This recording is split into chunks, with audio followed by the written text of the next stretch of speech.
गठरी बांधी है। आका करीम ने बेटी का हाथ पकड़ा है, लेकर के चले गए। सहाबी गठरी लेके जा रहे हैं। आका कहते हैं ये गठरी किसकी है? आका इस बच्ची का सामान है। मेरे नबी कहते हैं लाओ ये सामान हमें दे दो। क्या करोगे? आका कहते मैं अपने हाथ में लेके चलूंगा, सरकार गुलाम हाजिर हैं, हम लेके चलेंगे। तब मेरे नबी ने कहा था ये मेरी बेटी का बोझ है, मुझे उठाने दो, ताकि कयामत तक कल किसी बाप को अगर बेटी का बोझ उठाना पड़े उसे गैरत नहीं आनी चाहिए, नबी की सुन्नत समझ के बेटी का बोझ उठाने लग जाए। इसी बात पे लड़ते रह गए, इसी बात पे लड़ते रह गए कि मेरे पीर को तूने चाय नहीं पिलाई थी। मेरा पीर आया वो उठ के खड़ा नहीं हुआ था। यही लड़ते रह गए। दर्द रखो यार, आज जागना जरूरी है। जागना, जागने का मतलब ये नहीं हम बम फेंकेंगे। हम हुजूर के मानने वाले लोग हैं, हम हुजूर से सीखेंगे। या रसूल अल्लाह जब सितम हो तब क्या किया जाए? वो जिंदगी भी तो मेरे हुजूर की है, वो जिंदगी भी तो मेरे हुजूर की है। या मरना, हुजूर को क्या मुंह दिखाएंगे? या रसूल अल्लाह बेटियां गुर्बत की वजह से बाप की दहलीज पे बैठी रही, बाल सफेद हो गए, अब्बा फांसी लगाना चाहता था, बेटी छोड़ के चली गई, मजहब ही बदल लिया। हुजूर पूछेंगे बता क्या रहा तेरी दौलत का? मेरी उम्मत की बेटियां मजहब बदलती रही और तू पैसे पे सांप बन के बैठा रहा। होगा कोई जवाब हमारे पास? होगा कोई जवाब? जिंदगी ऐसे नहीं कटती। खुदा की कसम 12वीं का महीना है, 12वीं वाले ने आकर के बेटियों को एहतराम बख्शा, एहतराम बख्शा मेरे नबी ने। हमें क्या करना है जानते हो? क्या करना है? सहाबा फरमाते महफिल लगी है, हुजूर बैठे, तवज्जो भाई, हुजूर बैठे, मैं बताने लगा हूं। मेरी तकरीर तबे यार को बेचैन करती है, सबब क्या है वही कहता हूं जो दिल पर गुजरती है। मैं यहाँ किताब पढ़ने नहीं बैठा, बस दर्द दिल है जो आपके बीच रखने आया हूँ। यह अराकीन कमेटी की कोशिश और मेहनतें थी जो मैं और आपके सामने हूँ। और याद रखिएगा मैं इश्क के सौदे लेके फिरता हूँ। अगर आप नहीं खरीदेंगे तो इश्क के खरीदार बहुत हैं, जहाँ चाहेंगे वहाँ इश्क की दुकान लगा लेंगे। अल्लाह का शुक्र है। बहुत गौर से मेरी बात सुनिएगा और आज के बाद बदलने की कोशिश कीजिए। खाली कमेंट में लिख के मुफ्ती सलमान जिंदाबाद, इश्क़े रसूल जिंदाबाद, ये काफी नहीं है। रवैये बदलें, अपने तरीके। आज का दौर कैसा है? हम लड़ते रह गए अपने अपने लिए, अपने अपने लिए, और बेटियां दीन छोड़ गई। तकलीफ होती है। 10 लाख से ज्यादा बेटियां गैर मुस्लिम हो चुकी हैं। 10 लाख से ज्यादा गैर मुस्लिम हो गई बेटियां। कहिए की वजह जब इंटरव्यू वालों ने पूछी ना, तो कहिए कि ये निकली कि कोई हमसे निकाह ही नहीं कर रहा था, इसलिए हमने मजहब बदल लिया। हर किसी को 10 लाख चाहिए थे, किसी को 5 लाख चाहिए थे। बेटा है तेरा, बकरा नहीं है जो इसे तारीख पे बेचेगा।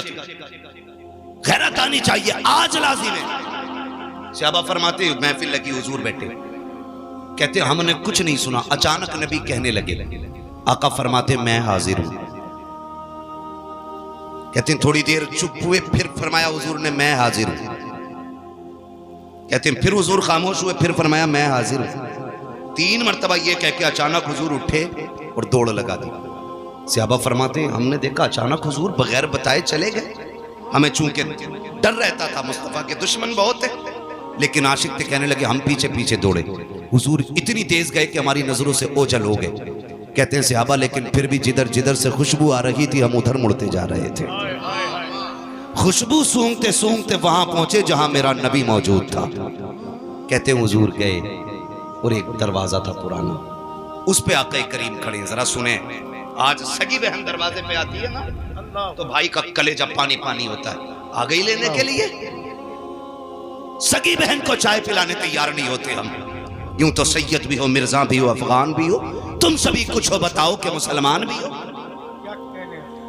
हमारे रवैये सगी बहन को पानी पिलाने तैयार नहीं होते। आ गई हराम का खाने, जबान को ताला लगा।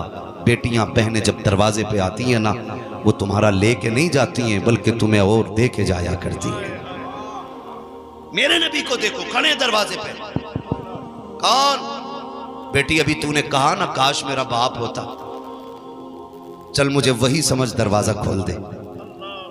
उसने कहा मेरा बाप इतना अच्छा तो नहीं जो आ जाता।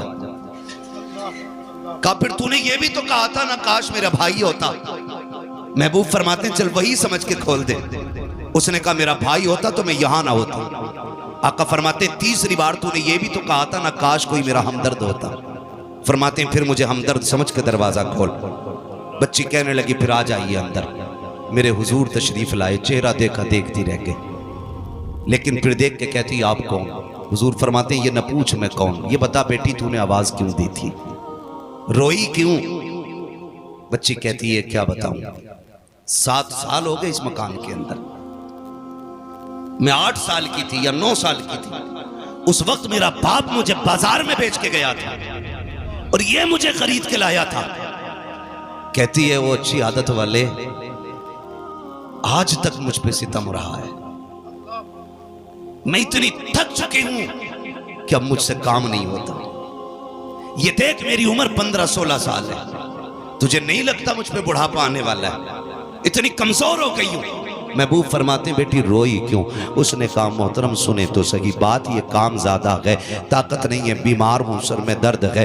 आज जब मुझ पे सितम हुआ मुझे याद आया मेरा बाप 7 साल पहले बेच के गया था बाजार में, काश मेरे बाप ने मुझे बेचा ना होता, और अगर बेचा था तो आज देख लेता, मेरी हालत देखता तो यहाँ रहने न देता। जब उसने अपना हाल दिल बताया है, नबुव्वत वाली आंखों से आंसू बरसने लग जाते हैं। खुदा की कसम 2 मिनट अखबार पढ़ के हम थोड़ी देर टेंशन करके नजरअंदाज कर देते हैं। मेरे नबी का किरदार देखो, जब बच्ची ने रोना शुरू किया है, आका करीम सल्लल्लाहु तआला अलैहि वसल्लम फरमाते बेटी मालिक कौन है? कहा एक यहूदी मेरा मालिक है। कहा कहाँ रहता है? कहा आप क्या करोगे पूछ के? मेरे नबी फरमाते हैं बेटी मैं तुझे आजाद कराने आया हूँ।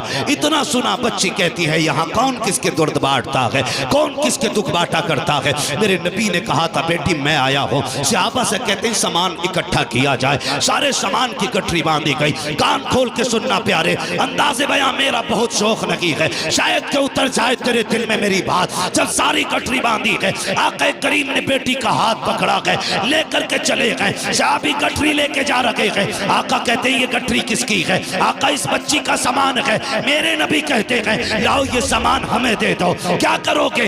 आका कहते मैं अपने हाथ में लेके चलूंगा, सरकार गुलाम हाजिर है, हम लेके चलेंगे। तब मेरे नबी ने कहा था ये मेरी बेटी का बोझ है, मुझे उठाने दो, ताकि कयामत तक कल किसी बाप को अगर बेटी का बोझ उठाना पड़े उसे गैरत नहीं आनी चाहिए, नबी की सुन्नत समझ के बेटी का बोझ उठाने लग जाए।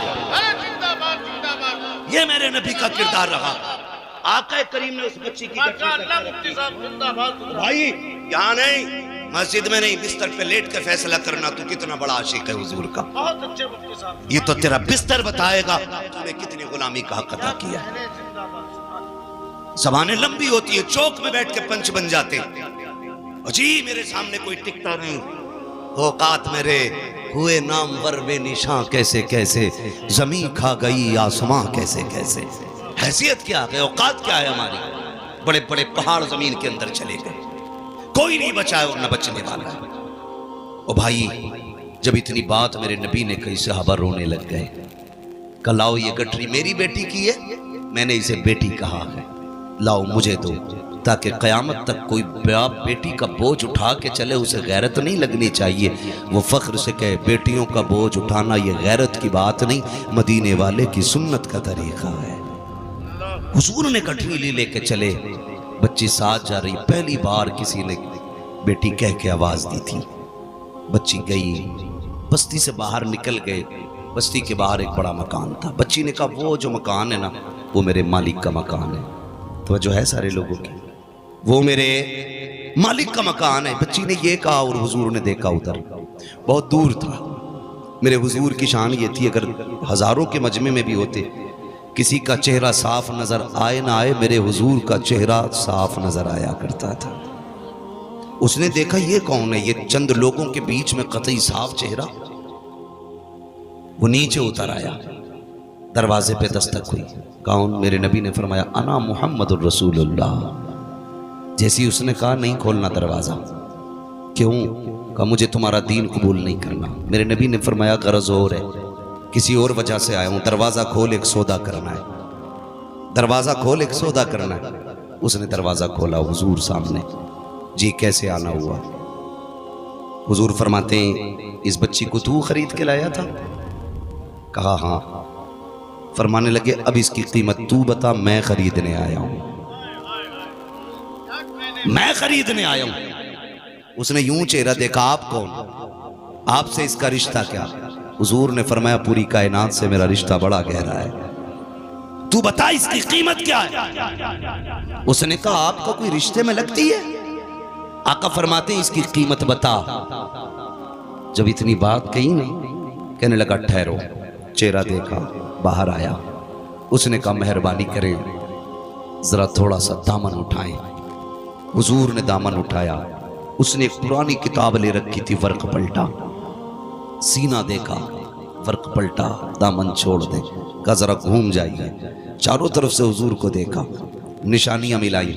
उसके बाद कहने लगे आपका नाम? मेरे नबी ने फरमाया मोहम्मद इब्ने अब्दुल्ला। कहा कि खानदान कुरैश से हैं? कहा जी। अम्मी का नाम? आमीना। आ गई। सारी बातें सुनने के बाद उसने कहा ठहरिए। अंदर गया, सारे रिश्तेदारों से बोला सुनो, आज वो आ गया था, आज वो आ गया है जिसका जमाने को सदियों से इंतजार है। आज वो आ गया जिसका जमाने को सदियों से इंतजार है। सबने कहा क्या कह रहे हो? कहा ये देखो हमारी किताब, वो दरवाजे पे खड़ा है, नाम मोहम्मद है, अब्दुल्ला का बेटा है, माँ अमीना है, खानदान कुरैश से है, और ये देखो मक्के का रहने वाला है। जल्दी जल्दी आया, खानदान रिश्तेदारों को लेके खड़ा हो गया।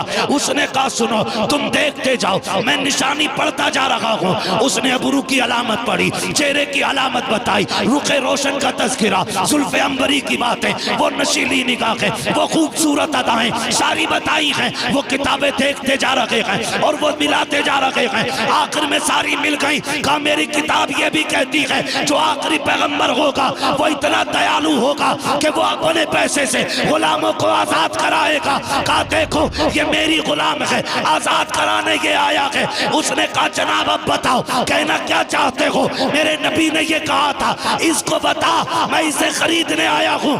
उसने कदम पकड़े, कहा सिर्फ इसे नहीं बल्कि मुझे भी गुलामी में शामिल फरमा लीजिए। अल्लाह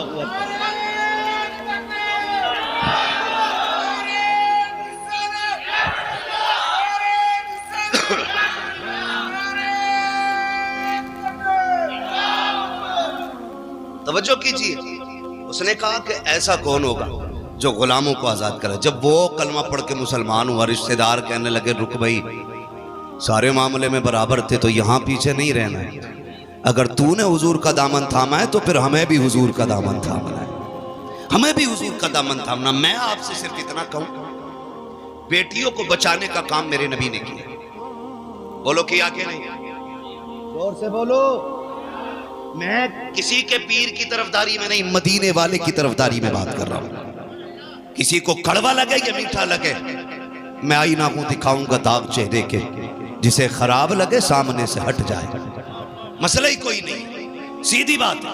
बहुत गौर से बात सुनिएगा भाई। बेटी बचाने का काम किया मेरे ने, आज हम बचा रहे हैं बेटी।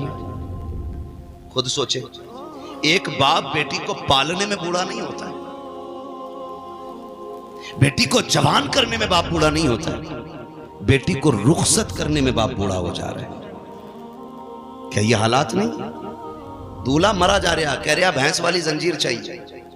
अल्लाह ने अच्छा खासा इंसान बनाया था, गले में चैन पहनेगा।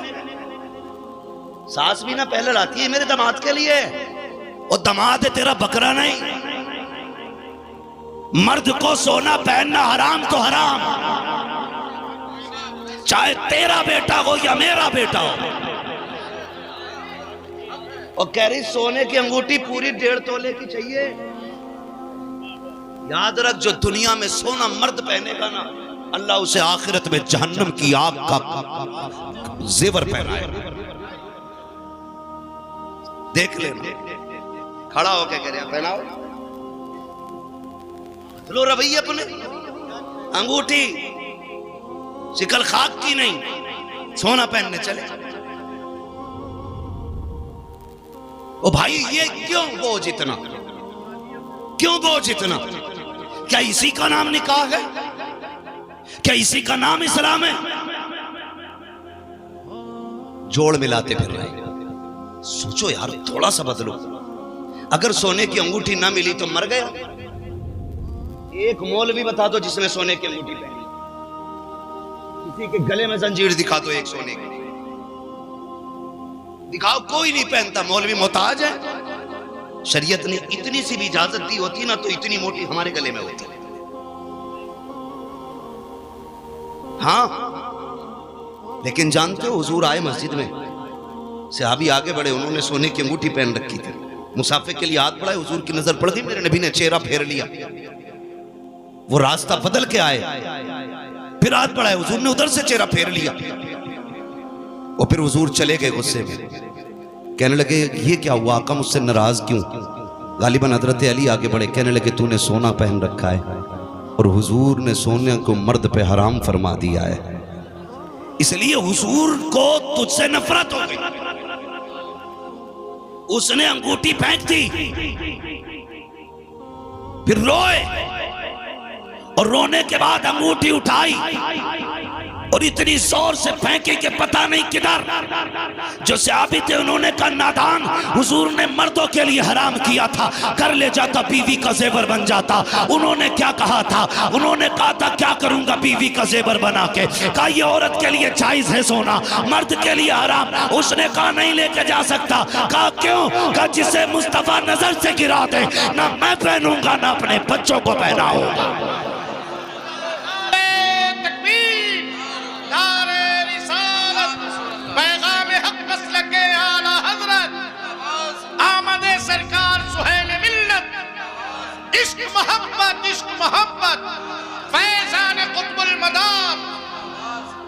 तवज्जो है सारे लोगों की।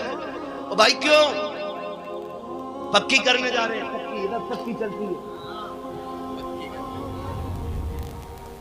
ये अगर आप सोचो कि सब सुधरे तो हम सुधरेंगे, तो कोई नहीं सुधरेगा। समझ रहे हैं? बदलेंगे इंशाल्लाह अपने आप को। आज मुझसे कर रहा हूं जिनकी नहीं हुई है, बदलेंगे इंशाल्लाह अपने आप को, बदलेंगे इंशाल्लाह। अगर हमें ये पक्की करने जाते हैं, पक्की करने कितने लोग चलते पक्की करने में?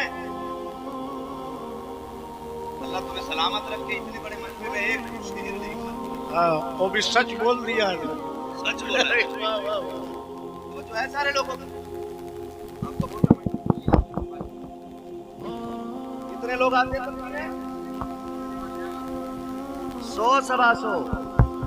ओ भाई मैं भी आपके इलाके में रहा हूं, मेरे लिए नई बात नहीं है, मुझे सबकी पक्की पता है। अजीब मसला, इतना बड़ा भैंस की जंजीर भी उसमें, अंगूठी भी कलुआ की उसमें ही है। अजीब मसला है, इतनी मुश्किल कर दी शादियां। पहली बात तो इस्लाम में बारात का तसव्वुर ही नहीं। पूछो अरबी लुगत में बारात का कोई जुमला आया क्या? आपको सारी डिक्शनरी छान ले, बारात है ही नहीं, है ही नहीं। ये बारातें तो हमने बनाई।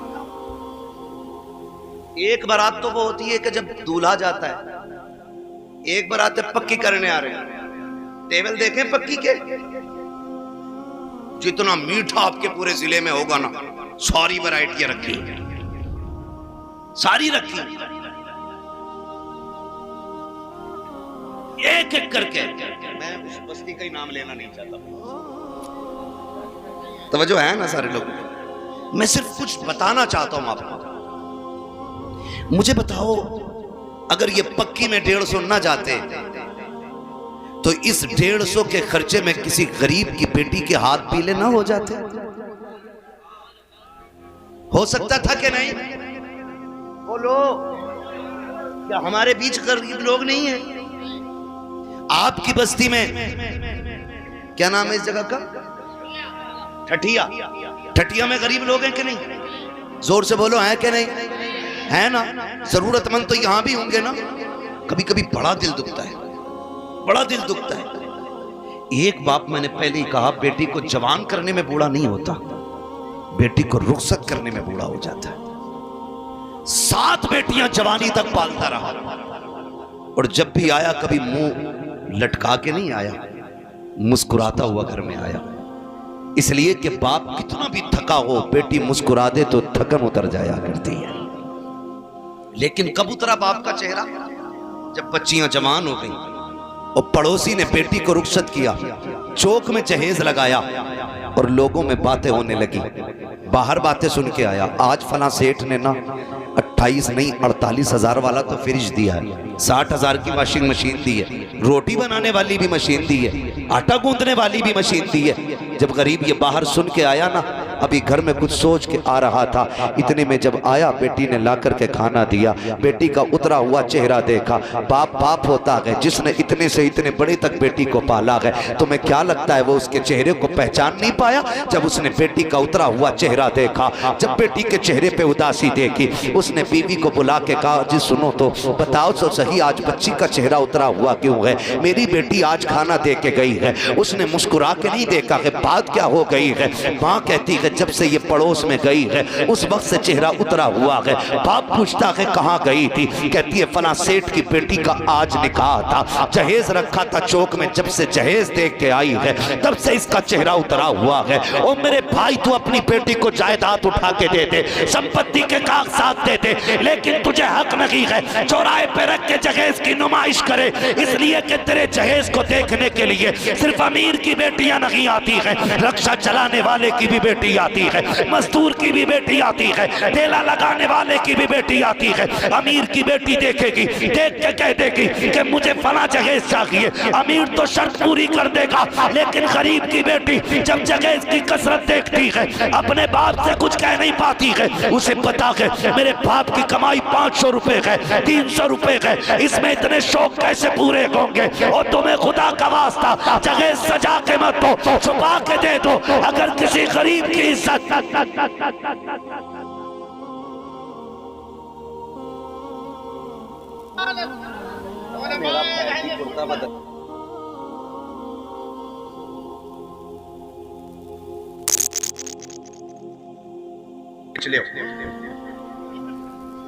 तवज्जो है सारे लोगों की?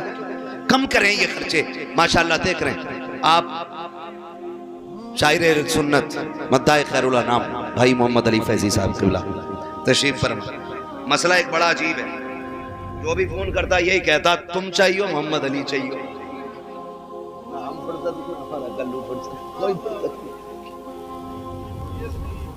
तवज्जो है ना? अल्लाह सलामत रखे। बस थोड़ी देर बाद आपको सुनना है, मेरा वक्त मुकम्मल हो चला है। अल्लाह आपको सलामत रखे। कोशिश ये करें हुजूर आए, बेटियों को इज्जतें मिली, बेटियों को इज्जतें मिली हैं, बरकतें मिली हैं हुजूर के सदक़े। जान खाए तो बच्चों है सारे लोग ये आसान करेंगे इंशाल्लाह निकाह। पक्की करने में 20-20 नहीं 150-150 जा रहे हैं। और उस दिन भी ना लड़के का बाप पान खा रहा है। जबरदस्ती तुम्हें जरूर चलना पक्की में, तुम्हें जरूर चलना पक्की में। और भाई उस बेटी के बाप से पूछना उसने 4 लोगों के खाने का इंतजाम कैसे किया होगा। गौर करो ना इन चीजों पर। ये हमारे समाज में इतनी बुरी बीमारी है जिसने हमारे समाज को अंदर से खोखला कर दिया। जब बच्चियां गरीब हो जाती हैं, बाप जहेज नहीं दे पाता है, दिक्कतें निकाह और रुखसती में होती हैं ना, तो फिर परेशानियां पैदा होती हैं, परेशानियां पैदा होती हैं। आप इन सारे कामों को आसान करें। आज जरूरत इस बात की है कि हम इस पे सर जोड़ के बैठे कि इस बीमारी से निजात कैसे मिलेगी, निजात कैसे मिलेगी। मैं तो कहता हूं हर खानका से ऐलान किया जाए, जो मेरा मुरीद होगा वो डिमांड नहीं करेगा, जो मेरा मुरीद है वो डिमांड ना करे। इसलिए कि कोई भी बेटी वाला ना अपनी बेटी को मुट्ठी बंद करके जो देता वो कम नहीं देता है, बहुत देता है, बहुत देता है। लेकिन नीयतें खराब हो गई। हम तो सोच रहे पलना ही ससुराल के पैसों पे। अब तो बेगैरती की हद हो गई। पहले खाली बेड चलता था, अलमारी चलती थी, अब तो कह रहा घर जाके कमरा ना पाना, फर्नीचर पूरा वहीं लगा देते। कफन भी ले ले इनसे, शहरी भी अपनी अलग मंगा ले, वो न पाले ना फर्नीचर। तुम तो गलत ही आए हो दुनिया में, तुम्हें तो कुछ करना ही नहीं है। भाई निकाह वो करे जो नानो नफका दे सकता हो। तो ये सोच के बैठा हो कि ससुर के पैसों पे पलना है, तो तो उसे तो निकाह भी जायज नहीं। भाई ये लाजिम है। घर दे, कपड़ा दे, रोटी तेरी जिम्मेदारी है और तू खुद ससुराल की जिम्मेदारी पर पड़ा। आ जा रहा तो 10-10 दिन नहीं जा रहा दामाद, पता नहीं कितने फ्री हो गए दामाद। ये बेगैरती है भाई। आप अपने ऊपर डिपेंड रहिए। और जिसे अल्लाह ने 4 बेटे दे दिए वो उंगलियों पे गिन रहा। 10,000 भूरा के बिया में, हाँ 10 मूरा के में नहीं। देखो नाम अगर किसी का मोहम्मद रज़ा फाज़िल बरेली भी फरमाते हैं, तेरी नस्ल पाक में है, तेरी नस्ल पाक में है। जिसे याद है वो आगे पढ़ ले, बाकी मुंह देखते रहें। तेरी नस्ल पाक में है, तेरी नस्ल पाक में है, तू है ने नूर तेरा सब घराना नूर का। माशाअल्लाह हुजूर सैयद साहब हो चुकी है और ये हमारे और आपके लिए बाइसे फ़ख्र भी है, बाइसे मसरत भी है। तशरीफ़ लाए बिलग्राम शरीफ की सरजमीन से। वो सरजमीन है जो बरकतों के नाम से जानी जाती है। और अगली बात कहूँ, बिलग्राम शरीफ वो ज़मीन है जो जन्नत के नाम से जानी पहचानी जाती है, जन्नत के नाम से जानी पहचानी जाती है। अल्लाह सलामत रखे। तशरीफ़ लाए, करम फरमाई।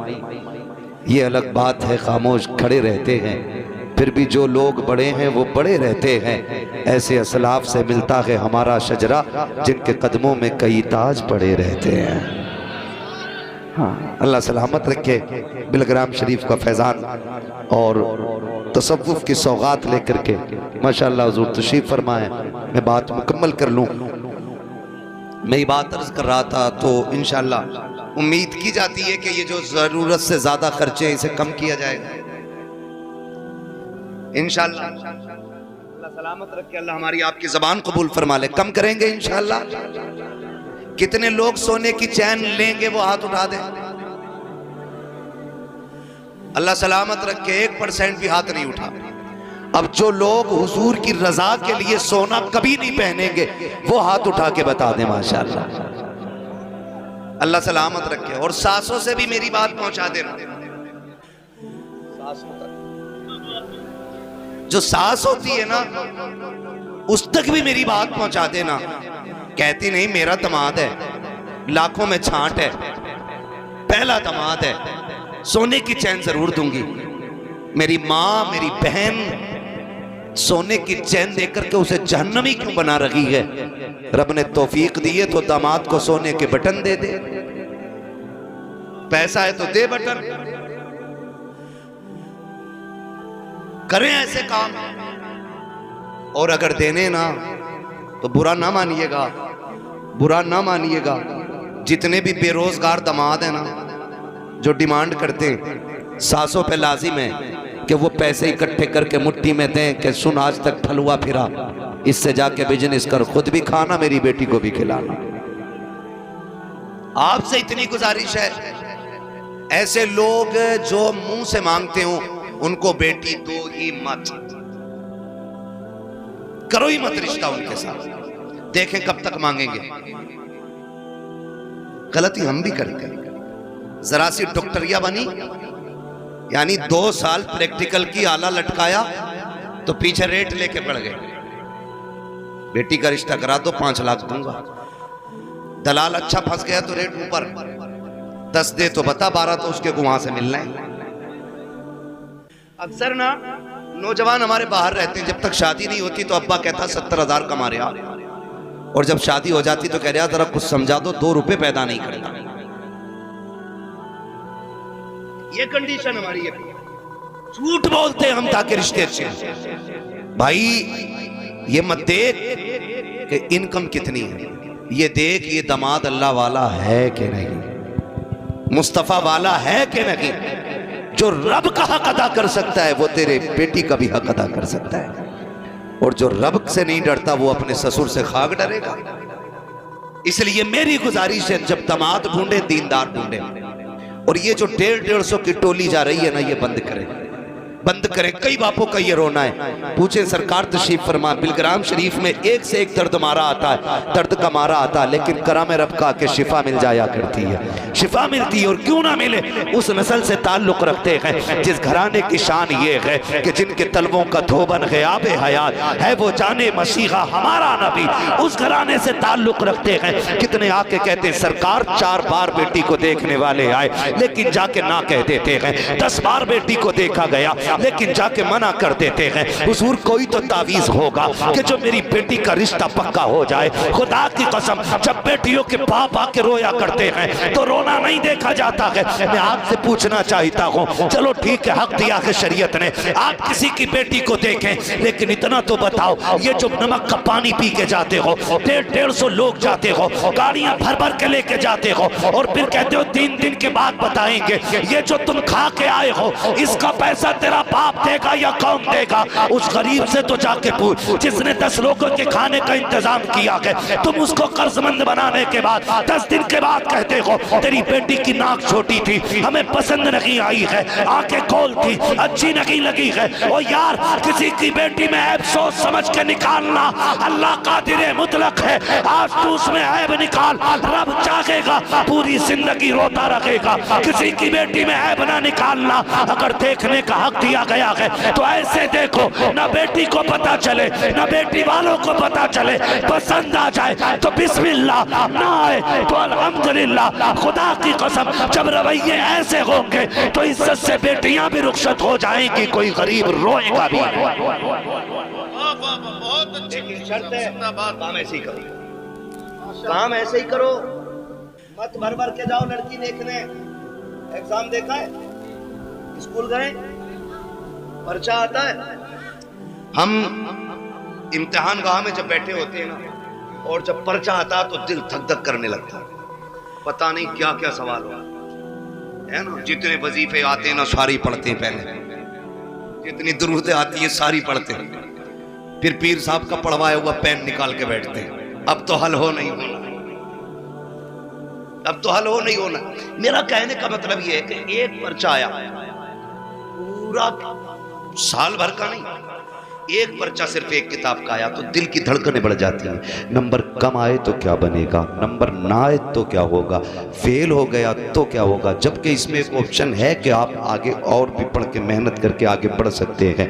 खुदा की कसम जरा पता तो सही, जब किसी की बेटी को अलल ऐलान डंके की चोट पे गाड़ी भर के लोग देखने आते हैं, तुझे पता उस बच्ची के दिल पे क्या गुजरती है, उसको क्या एहसास होता है कि वो 2 दिन पहले सोना बंद कर देती है। फिर ख्याल आता मालिक पसंद ना आई तो मेरे बाप की इज्जत का क्या बनेगा, अगर इनकार हो गया तो मैं मोहल्ले वालों को क्या मुंह दिखाऊंगी। वो भाई एक पर्चा आ जाता है तो तुम्हारे दिल की धड़कनें बढ़ जाती हैं। यहाँ तो बाप की पगड़ी का सवाल है, बेटी की 18 साल की जिंदगी का सवाल है, आने वाले 50 साल कैरियर का सवाल है। वो खुदा की कसम, किसी की बेटी को तमाशे के तौर पे देखा ना करो, उसकी इज्जत का तमाशा ना बनाया करो। बेटी इतनी नाजुक होती है, अगर देख करके लोग चले जाएं और इनकार करते तब मुश्किल रिश्ते होते हैं, और तलाक देने के बाद बेटियों की क्या जिंदगी होती है, इसका कौन अंदाजा लगा सकता है। बदलो अपने रवैये, किसी की बेटी को तमाशा बना के ना दे, दूसरे की बेटी को अपनी बेटी समझ, तू उसकी बेटी को इज्जत दे, खुदा तेरी बेटी को इज्जतों की सौगात अता फरमाए। माशाअल्लाह, बहुत अच्छा पैगाम है मुफ्ती साहब। ये तमाशा जिंदाबाद जिंदाबाद, सुभान अल्लाह। चुपके से जाओ, देख के आ जाओ। मगर गैरत का जनाजा तो तब निकलता है जब लड़का कहता मेरा कजिन भी देखेगा। जब से ये कजन पजन आए ना, गैरत का जनाजा ही निकल गया। हमें आज तक नहीं पता कजिन किसे कहते हैं। हमने इतनी इंग्लिश नहीं पढ़ी, तो कजिन देख भाई, सोच, बीवी मेरी रखूंगा मैं, तो दोस्त कौन होता झांक के देखने वाला? वो बेगैरत होगा जो अपनी बीवी दूसरों को दिखाएगा। बहुत प्यारी बात। ये फैसला मेरा है, हमारा समाज इसकी इजाजत नहीं देता कि लड़का डायरेक्ट देख ले, हमारा समाज। मगर ये तो है ना कि माँ चुपके से देख आती है, बहन देख आती है, बेटी बहनें खानदान की देख लेती हैं 10 बार देखो, लेकिन ना वो पूरा तमाशा बना देते हैं। कि नहीं अभी मेरे खलेरे भाई ने नहीं देखा, अभी मेरे मामूजाद ने नहीं देखा, वो हाँ कहेगा तो मैं हाँ कहूँगा। ये कहाँ की गैरत है यार, ये कहाँ का दीन है, कहाँ की शरीयत है, कौन सा तरीक़ा है।